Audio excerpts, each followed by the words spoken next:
Hello, boys and girls, and welcome to the concession stand here on the KB Radio Network. I am your host, Kevin Reed, and welcome to a double feature edition of the concession stand as we review not one but two films that have come out over the weekend, both on streaming services. We have Cardinal Black, which is currently on Prime Video, which stars Kate Beckinsale, and Don't Move, which is on Netflix, and it is a psychological thriller that's produced by Sam Raimi.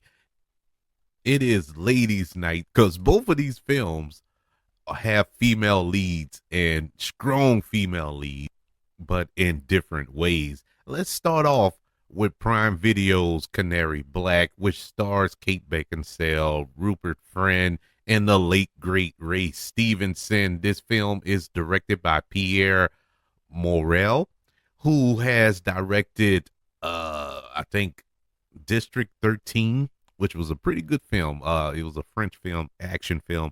I remember watching that back in the day, but he's most commonly known for directing Taken, which starred Liam Neeson. So he has a interesting take on action films, if I must say. Taken is still regarded as one of the best action movies to come out in the past 20 years by a lot of people, me included. Taken pretty much went into his own subgenre. As older actors in action films, it started with Taken with Liam Neeson and Pierre Morel. I believe I'm saying his last name right. He's French. He directed that film and he directed this one. And this film, Kate Beckinsale, she plays Avery Graves, a CIA agent whose husband is kidnapped by terrorists. The kidnappers blackmail Graves for information that will betray her country. This was not a good movie. this was so boring. To say this was an action-packed movie, and I mean from beginning to end, it's nothing but action. It comes on with action. There's action throughout, and there's action to bookend it all and all that good stuff. But I was bored to tears by this movie. I don't know. I'm kind of shocked. I shouldn't be, but I'm shocked. You know, once again, I wasn't expecting much from it. But yet and still, I was expecting at least the action might be good or whatever. No, the action wasn't all that good. It just felt like I'll put it like this. If this movie had came out in 1997 or in 2005 or something like that, around that area, this probably would have been a big hit. I think this would have been a good movie because back then, for better or worse, we didn't care. You know, as long as we saw an explosion or two, as long as we saw a punch thrown, jump out of a window, we were happy back in back in the day. As far as action is concerned, we weren't too much worried about plot and storylines and character developments back then. But we've grown as people, and you want a story that makes sense. This movie has a story that makes zero sense. This was so dumb and so unrealistic. This takes place around the world. These are CIA agents, which we know is an agency in the United States. But every actor in this film, I don't think there's one actor in this film that is American. Now, it ain't nothing wrong with that, but you playing American characters. And for some strange reason, normally that doesn't really bother me. I really don't care as long as the performances are good, the story is good or whatever. I can look past all that. I couldn't this time around. I just couldn't. For some strange reason, it bugged me to no end that even the president. I think the president is American. I believe. I'm not 100 on that. But the director of the CIA, he was British. Uh, Ray Stevenson, R.I.P. I think Ray Stevenson is Irish. At least he was Irish or something like that. I know he wasn't American. And Kate Beckinsale, she's not American. I mean, nobody in this movie is American, but everybody is playing an American, and no part of this movie takes place in America.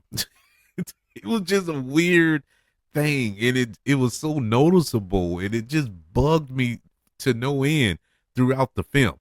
But even with that, I said, okay, let's just stick with the action, right? The opening action sequence was fine. Nothing to write home and tell mom about. At least to open up this movie, you want a better action sequence.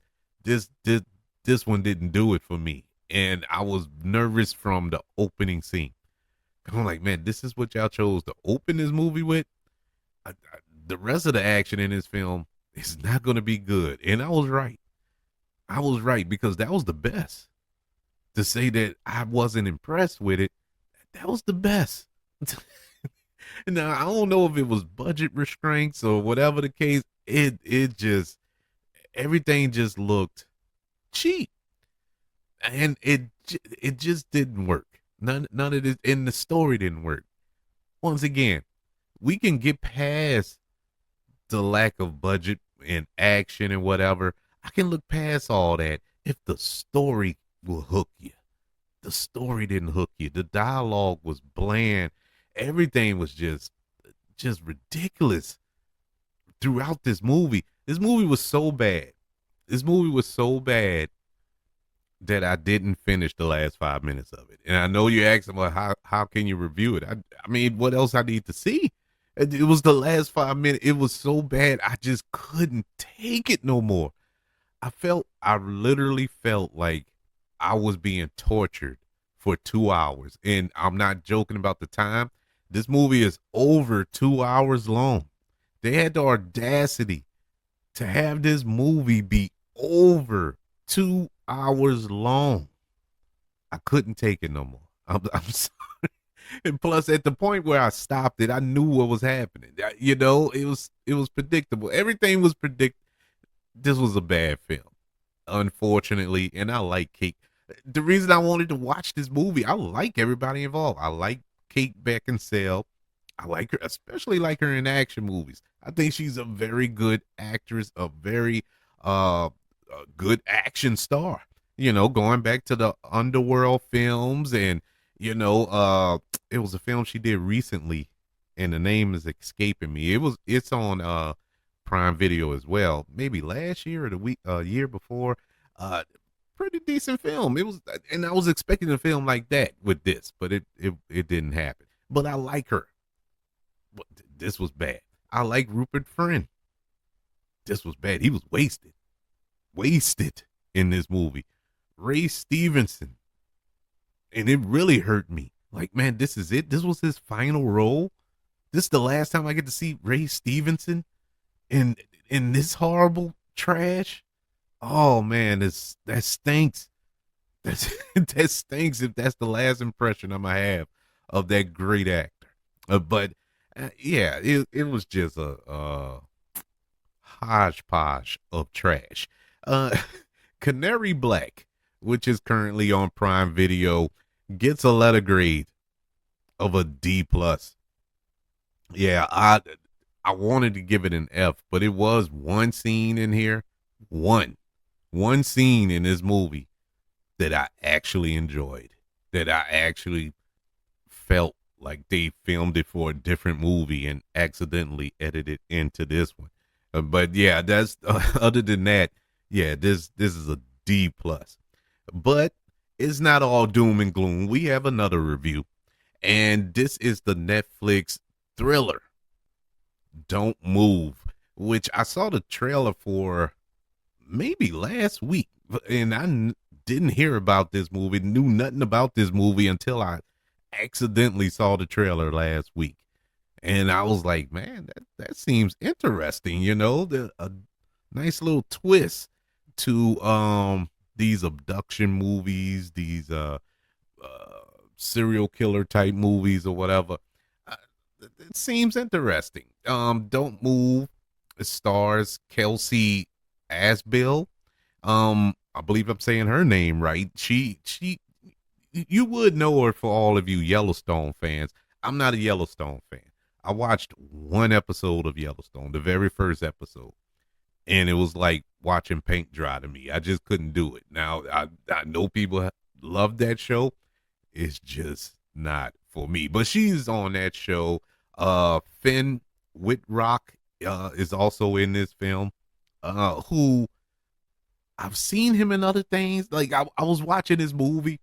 I'm like, man, I've seen him in something before, and I realized it was Ratchet, that show that was on Netflix, about Nurse Ratchet. He was on that show, but I thought I saw him in some other things, and I haven't. And I'm like, man, why not? Because I remember watching that show when it came out, and like, man, that dude is going to go places. This dude is good, and I haven't seen him in nothing else until now, and he popped up in this. The plot is about a seasoned killer who injects a grieving woman with a serum that will paralyze her. So she must run, fight, and hide before her body completely shuts down. It's like this concoction that will shut your body down in 20 minutes. So she has 20 minutes to get away. She manages to get away from him, but she only has 20 minutes to get to safety before everything starts to shut down, other than her sight and her hearing. So anything that happens to her, she can still hear and see, but she can't speak, she can't move. It's brutal, you know. Hence, Don't Move. This was a really good movie. I wasn't expecting much from it, because I'm like, well, how much can you do with a film with your lead actress can't move, can't speak? So what how is this film going to move forward? How are we going to move along here? They find very unique and interesting ways to keep the plot going, to keep the story going, and keep the actress, this character, interesting. She isn't just a limp body. It's more to it. She's able to emote. She's able to communicate without speaking. She's able to show her emotions without speaking, with just moving her eyes and looking around and stuff like that. Oh, I was super, super, super impressed with the performance by Kelsey Asbill. I'm like, man, I need to start watching Yellowstone. And she is a really good actress. It's so much being told throughout this film. Uh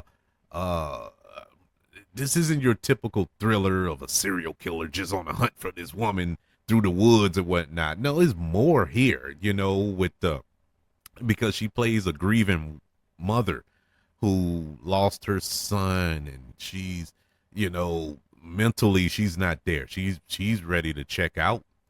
She's ready to commit suicide. She can't deal with the grief. She can't deal with the guilt of not watching her son, who accidentally died when she wasn't paying attention. So she is dealing with all of this, and just as she's ready to end it, this serial killer comes along and gives her uh is going to come off as crazy, but gives her a new lease on life while trying to kill her.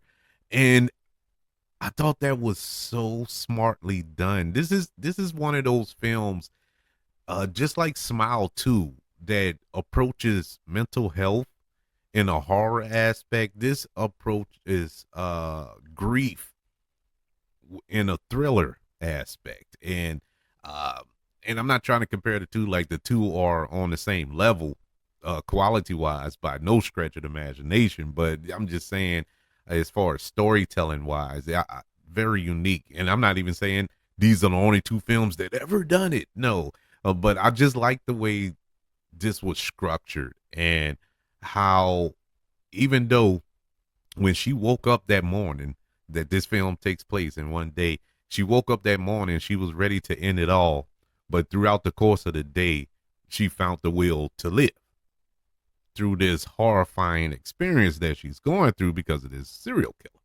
And so it is cool. Finn Whitrock is awesome in this film. You know, his interactions with our lead and his interactions with other people, because he has a big weight on his shoulders as well, because you know Kelsey Asbill's character can't speak, can't communicate, so the majority of the dialogue and storytelling has to fall on his character's shoulders, and he's the killer. So it's a weird kind of perspective that we get to see this story through, but yet and still you see it through Iris, who is Kelsey's Asbill's character, So this is such a unique film. It has its issues. It's not perfect.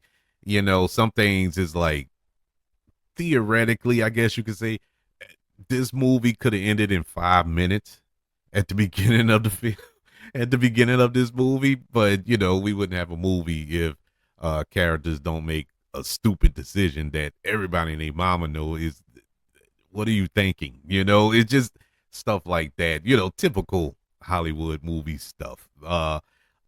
Suspending disbelief and a couple of scenes there with our character, main character, who can't move, managing to do some stuff that there's no way you could do if you're paralyzed throughout your whole body. But it's you know, it is what it is. It's still entertaining. But yeah, there's a couple of things. There's a couple of characters in this film that I don't know why they were cast. Well, not the characters, the actors. And I don't like ragging on actors, because God bless them, they're doing the best they can. But it was a couple of performances by the supporting cast that make you scratch your head, like, what, they couldn't get anybody better to perform that line. Because that is so bland right now. But I mean, other than that, I was satisfied at the end. I thought this was a well put together film, very entertaining, very, very tense. Once again, if a film like this makes you think at the end, when it's over, like, man, I hope I'm never in that situation, you watched a good movie. Because all I can think about is, Lord, I hope I'm never in this situation, because this is horrifying. Don't Move, which is currently on Netflix, gets a letter grade of a B minus. Yeah, pretty good movie. Pretty darn good movie. And so to recap our double feature, Canary Black, which is currently on Prime Video, starring Kate Beckinsale, gets a letter grade of a D plus, and Don't Move, which is currently on Netflix, gets a letter grade of a B plus. And so we got a goodie and a baddie, but I'll say check them both out. You know, over the weekend, nothing to watch, nothing to do. You can probably, I would say this, if you're doing chores around the house, not really paying attention to the TV, watch Canary Black. If you want to sit down, relax, watch a good little thriller, sit down and watch Don't Move.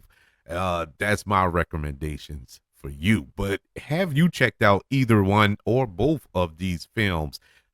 Let me know by email, kbradiopodcast@gmail.com. You can also search for this show on all social media platforms. Just search for the KB Radio Network.